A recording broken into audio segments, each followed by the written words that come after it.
ফের ভাঙন তৃণমূলে। 26-এর ভোটের আগে সদস্য বাড়ল গেরুয়া শিবিরে। 722 জন তৃণমূলের ঝান্ডা ছেড়ে তুলে নিল বিজেপির ঝান্ডা।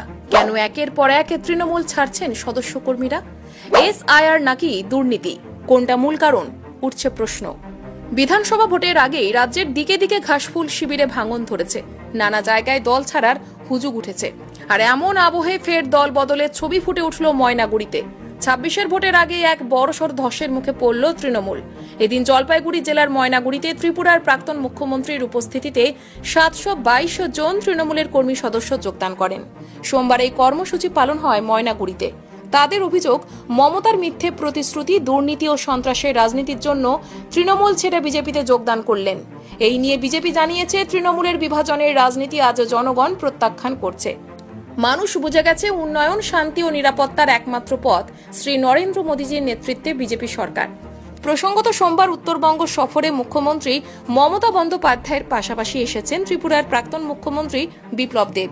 জলপাইগুড়ির জল্পেশ মন্দিরে পুজো দিলেন তিনি। তবে আসন্ন ভোটের আগেই এই সফরে উত্তরবঙ্গের রাজনীতিতে ফের বাড়ছে জল্পনা। উত্তরবঙ্গের রাজনীতির আবহের মাঝে জল্পেশ শিব মন্দিরে পুজো দিতে এলেন ত্রিপুরার প্রাক্তন মুখ্যমন্ত্রী ও বর্তমান রাজ্যসভা সাংসদ বিপ্লব কুমার দেব।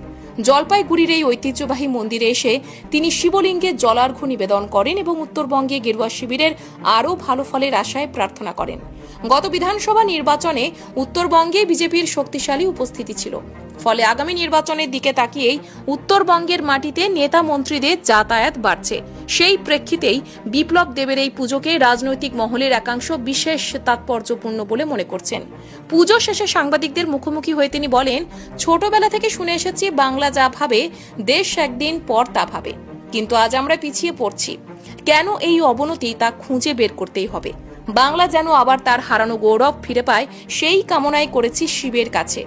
জল্পেশ মন্দিরের শিবলিঙ্গ জলের নিচে অবস্থান করে, এই আকর্ষণীয় বৈশিষ্ট্য দেখে মুগ্ধ হন প্রাক্তন মুখ্যমন্ত্রী। তিনি বলেন, প্রথমবার এখানে এসে পুজো দিলাম, অত্যন্ত পবিত্র ও শক্তির জায়গা, খুব ভালো লাগলো। তবে রাজনৈতিক অঙ্গনে ইতিমধ্যেই প্রশ্ন, উত্তরবঙ্গ কি আবার বিজেপির নির্বাচনী কেন্দ্রবিন্দু হতে চলেছে? বিপ্লব দেবের এই সফর কি তারই ইঙ্গিত? তবে এখনই প্রকাশ্যে কিছু বলছেন না নেতারা, সময়ের অপেক্ষা।